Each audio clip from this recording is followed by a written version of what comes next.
So yes, आज पढ़ने वाले हैं सिक्योरिटी ग्रुप्स की बारे में, जो लास्ट वाली वीडियोस में जहाँ से छोड़ा था। सो मेरा इंस्टेंस है, रन हो रहा है। अगर मैं इस इंस्टेंस पे क्लिक करके जाऊँगा, so what you will C is that इसकी एक पब्लिक आईपी है, ये इंस्टेंस रन होता है और इसके अंदर एक टैब है सिक्योरिटी का। So when you go to the security tab, okay, you will see that there are few securities that are there already assigned to it, okay. And कुछ इनबाउंड रूल्स है, कुछ आउटबाउंड रूल्स है। अब inbound rules और outbound rules होते क्या है वो मैं आपको बताता हूँ। उससे पहले एक और तरीका है यहाँ पे जाने के लिए। जब नेटवर्किंग और सिक्योरिटी में जाओगे सी इंस्टेंस की, तो यहाँ पर एक टैब है नेटवर्किंग एंड सिक्योरिटी, एक ड्रॉप डाउन है। सो इसमें जाके देखोगे, सो सिक्योरिटी ग्रुप्स करके एक ऑप्शन आएगा।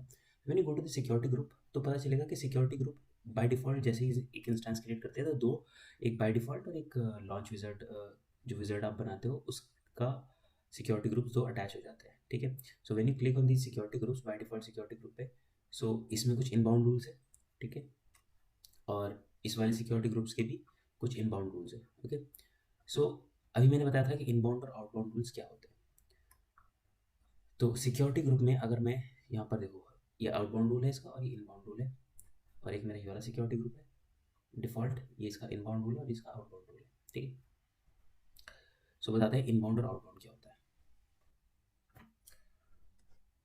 अब ये आपका सर्वर है, ठीक है। So this is your server, obviously EC2। अब इस सर्वर में एक वर्चुअल कंप्यूटर ही तो है, बाहर से कोई रिक्वेस्ट आ सकती है, ठीक है, कोई रिक्वेस्ट आ रही है और ये सर्वर बाहर कोई रिक्वेस्ट भेज सकता है, नेटवर्क कॉल API कुछ भी, ठीक है।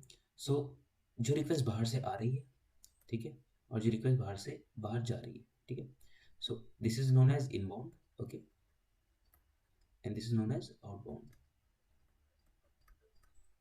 ओके। सो इनके लिए कुछ रूल्स होते हैं कि कौन कौन कौन से पोर्ट्स जो होंगे वो अलाउ कर सकता हूँ मैं, कि हाँ भाई इस पोर्ट से मेरी रिक्वेस्ट आ सकती है, कौन कौन से IP एड्रेस अलाउ कर सकता हूँ मैं, सिमिलरली कौन से IP एड्रेस पे मेरी रिक्वेस्ट जा सकती है, ठीक है। सो अब वापस अगर जाता हूँ इनबाउंड और आउटबाउंड रूल्स दिखाता हूँ मैं। सो यू सी कि बाय डिफ़ॉल्ट मेरे सिक्योरिटी ग्रुप्स में ये मेरे इनबाउंड रूल्स हैं। सो ये क्या कर रहा है कि इनबाउंड रूल्स में it is allowing all the traffic to come inside, मतलब बाहर से मेरी कोई भी रिक्वेस्ट आ सकती है। सिमिलरली आउटबाउंड रूल्स आर कि अंदर से बाहर कोई भी रिक्वेस्ट जा सकती है। अगर मैं इसको एडिट करने जाऊंगा, so you can see 0 0 0 0 0 0.0 0 means any address, okay. So it basically allows any IP, all the IP address. तो जब बाय डिफॉल्ट कोई स्पेसिफिक IP नहीं डालना होता तो 0.0.0 डाल के, so we recommend setting security groups to allow access from known IP address only, because ये तो सबको एक्सेस दे देगा, ठीक है। ऐसे ही हम सिलेक्ट कर सकते हैं कि यहाँ पर हम किस टाइप की आउटबाउंड रूल्स चाहते हैं, HTTP, HTTPS, DNS, SMTPS and all, okay. So यहाँ पर बेसिकली EC2 से कनेक्शन के लिए ये सिक्योरिटी ग्रुप्स और रूल्स बनाए जाते हैं, ओके। सो अब एक चीज़ आती है SSH।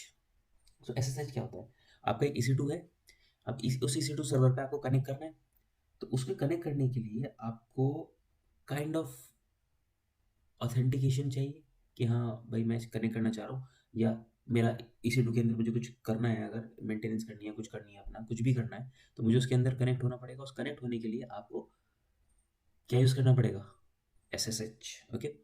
सो SSH यूज़ करने के लिए अब डिपेंड करता है कि SSH आपको यूज़ जो करना है वो किस OS पे करना चाह रहे हैं। डिपेंडिंग ऑन OS अलग अलग तरीके से हम SSH एक्सेस ले सकते हैं अपने EC2 सर्वर के लिए, okay. So yes, let's suppose this is my EC2 instance, okay। अब क्या होगा कि मेरा EC2 इंस्टेंस किस पे है, मैक पे है, ठीक। एक इसी इंस्टेंस किस पे है मेरा, लिनक्स बेस्ड सर्वर पे, ठीक है, विंडोज़ है, ठीक है। अब विंडोज़ में भी एक होगा कि विंडोज़ जो है वो 7 8, मतलब कि 10 से लेस है विंडोज़, और फिर 10 या 11 विंडोज़ अगर हम यूज़ कर रहे हैं तो ये नीचे चला गया, ठीक है। So is greater than 10। तो अब क्या होगा कि मैक और इन सब के लिए हमारे पास क्या अवेलेबल है, पहले से ही रेडीली अवेलेबल है SSH। ओके, तो हम इसके लिए किसके लिए यूज़ कर सकते हैं, मैक के लिए यूज़ कर सकते हैं, लिनक्स के लिए यूज़ कर सकते हैं, बट विंडोज 10 के लिए भी यूज़ कर सकते हैं जो 10 और 11 है, बट लेस देन 10 के लिए ये हम यूज़ नहीं कर सकते। तो इसके लिए हम क्या यूज़ कर सकते हैं, SSH यूटिलिटी की जगह एक आता है पट्टी करके, तो वो हम यूज़ कर सकते हैं विंडोज़ के लिए। So it will work on this less than 10 and greater than 10 also. This is not for Mac और लिनक्स बेस्ड। अगर हमें ये कुछ यूज़ नहीं करना and if you want to use EC2 connect, एक EC2 कनेक्ट, EC2 कनेक्ट, ये EC2 ही हमें प्रोवाइड करवाता है, ठीक है। ये सबके लिए यूज़ कर सकते हैं हम, to connect to over EC2 server. So सबसे बेस्ट ऑप्शन तो मेरे पास यही है कि EC2 कनेक्ट यूज़ करें, but if you want to use SSH we can use for Mac, Linux और greater than Windows 10, and if it is less than Windows 10 we can use PuTTY. Okay, so अब SSH connect होता क्या है, कैसे करते हैं, वो मैं बताता हूँ। अब फॉर एग्जांपल मेरे पास एक अपनी मशीन है, ठीक है, EC2 की।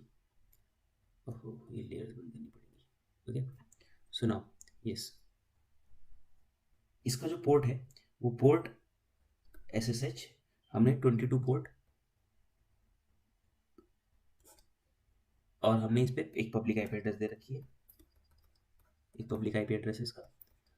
अब हम अपने किसी कंप्यूटर से, ठीक है, ये हमारा पर्सनल कंप्यूटर है, इससे इसको एक्सेस करना चाहते हैं ओवर द वेब, ठीक है।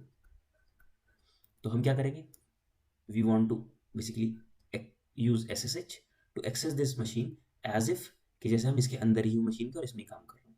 तो उसके लिए जब मैं इसको यूज़ करना चाहूँगा तो SSH करने के लिए सबसे पहले मैं बताऊँगा कि अगर हम यूज़ कर रहे हैं लिनक्स बेस्ड ऑपरेटिंग सिस्टम, ठीक, या मैक, तो उसके लिए हम SSH कैसे कर सकते हैं, ठीक है।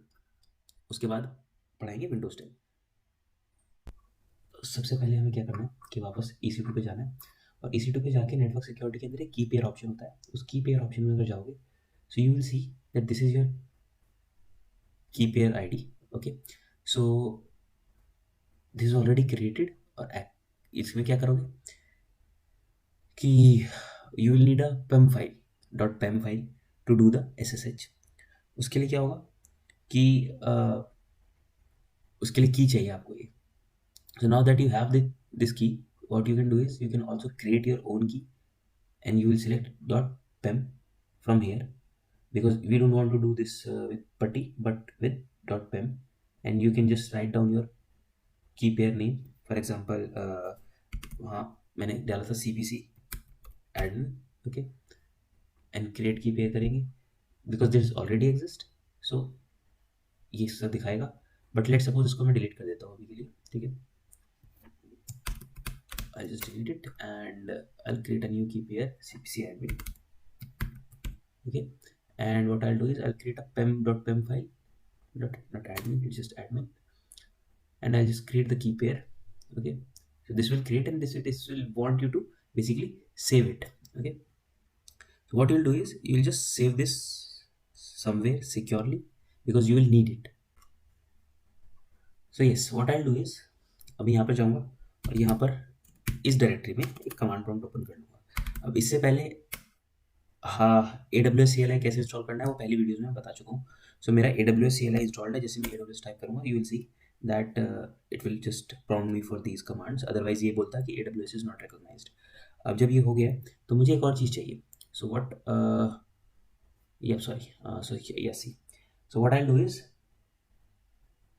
सी AWS help and AWS command. So what I'll do is कि मुझे यहाँ पर अपने इंस्टेंस का पब्लिक IP एड्रेस चाहिए, और वो जब भी मिलेगा जब वो इंस्टेंस रन कर रहा होगा, तो पहले इंस्टेंस को रन कर लेना, and this is the public IP address. I have copied this, and what I do is I just do this SSH। Okay, obviously I can just enter this SSH and it will just show me this, क्योंकि मेरा AWS CLI है, but क्योंकि मैं Linux based अगर SSH करना चाहता हूँ तो उसके लिए मुझे क्या कमांड टाइप करनी पड़ेगी, क्योंकि लिनक्स पहले से हमें एक यूज़र देता है EC2 यूज़र करके, EC2 डैश यूज़र, ये लिनक्स पहले ही देता है, और @ जो मैंने पब्लिक IP लिया है वो मैं पेस्ट कर दूँगा। So and I just hit enter. So मुझे एरर आया that connect to host on port 22। Port 22 is of SSH। मैंने इससे पहले वीडियो में पोर्ट्स बताए थे, classic ports. So if you remember, port 22 is for SSH। So connection timed out. अब क्योंकि मैं उसी डायरेक्टरी में हूँ जहाँ पे मेरा if I just go to type directory, you will see that यहाँ पर मेरी पेम फाइल है। See, this is the pem file I have. So what I can do is कि मैं चला तो रहा हूँ, बट मैंने इसको ये तो बताया नहीं किसके लिए चलाना है। ex2, not ex2, EC2 user, जो मेरा EC2 यूज़र है उसके लिए चला रहा हूँ मैं। और ये EC2 यूज़र कौन बना के देता है? लिनक्स AMI अगर यूज़ करोगे तो उसमें पहले ही आपके लिए एक ये बन जाएगा @ जो मेरा पब्लिक आईपी एड्रेस है वो। से आई just hit enter after that. it should not take some time, but yeah, it is taking some time. Let it run. So yes, this is my EC2 instance connected. So yeah, now moving on further, try कर सकते हो check करने के लिए, like कुछ commands हैं जो see it will tell you that you are the EC2 user and you can ping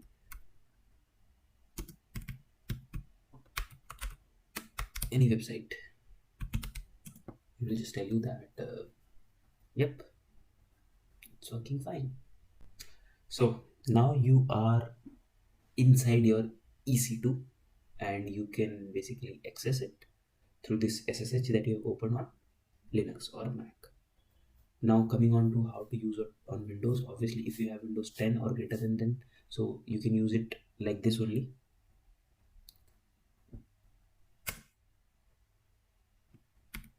So yes, अब एक और तरीका है इसको कनेक्ट करने का। यहाँ एक बटन दिखेगा इंस्टेंस पे। So what you'll do is you'll just go to your instance. For example, I have 2 instances right now. This one is running. You'll go to this and there is a connect button in this. When you click on this, it will prompt you that you want to connect to your EC2 instance with a browser-based client with a public IPv4 address, and this is your user.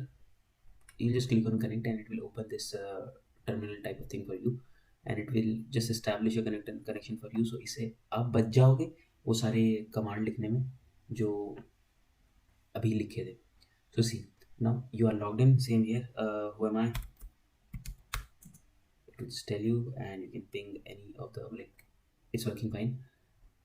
So this is one more way to basically connect to your EC2. Now if you want to attach if you want to use other services, for example EC2 से मैं IAM service को use करना चाहता हूँ क्योंकि मैंने IAM पढ़ा दिए. So if you remember, ये एक बेसिकली लिनक्स का टर्मिनल आपको मिल गया जिस पे आप लिनक्स की कमांड सारी चला सकते हो, और EC2 की भी सारी कमांड, क्योंकि AWS CLI भी इसके अंदर ऑटोमेटिकली आपको मिल जाता है. सो सारी जो AWS की कमांड है वो भी इसमें चला सकते हैं. सो फॉर एग्जांपल IAM की लिस्ट यूज़र कमांड में चलाता हूँ. सो what I will get is obviously list users, not user. So list users and unable to locate credentials. Okay, so I'll just terminate this thing. इसका मतलब है कि पहले मुझे AWS कॉन्फ़िगर करना पड़ेगा, और अगर मैं AWS कॉन्फ़िगर करूँगा तो उससे अच्छा है मैं एक जाके पॉलिसी असाइन कर देता हूँ. तो बेसिकली मैं यहाँ जाऊँगा और मैं देखूँगा कि IAM रोल्स इसका असाइन नहीं है. और रोल्स क्या होते हैं? Roles are basically virtual members which we create to give authorisation के ऑन माई बिहाफ जाओ तुम इसी उस वाली सर्विस से ही करा लो. यही होता है जो मैंने IAM में पढ़ा है. तो मैं यहाँ पे क्या करने वाला हूँ कि एक IAM रोल अटैच करने वाला हूँ इस पर. अटैच कैसे करते हैं? जाएंगे सिक्योरिटी पे. Okay, where is security? Network and security. Security groups. Okay, no. I'll just go to first instance. शुरू से दिखा देता हूँ. So to this instance, this is the instance. So यहाँ पर जाने के बाद I'll select this one and go to actions, and in the security tab I'll just click on modify IAM rules, and you will see that I have one EC2 read only access already created. अब ये कैसे create करते हैं? जाके IAM वाला topic पढ़ो, you will सी. सो ये क्या करेगा? EC2 को रीड ओनली एक्सेस दे देगा अमेजोन की बाकी सर्विसेज से इंटरेक्ट करने के लिए कि it can just read from other services. तो हम लिस्ट यूज़र क्या कर रहे हैं? बेसिकली IAM से हम यूज़र्स को रीड कर रहे हैं. सो इट विल बी इनफ. ये काफ़ी है कि वहाँ से हमें डेटा मिल जाए. अब जैसे मैं इसको अपडेट करता हूँ, so what you will C is inside my this I have this I am role attached to this one.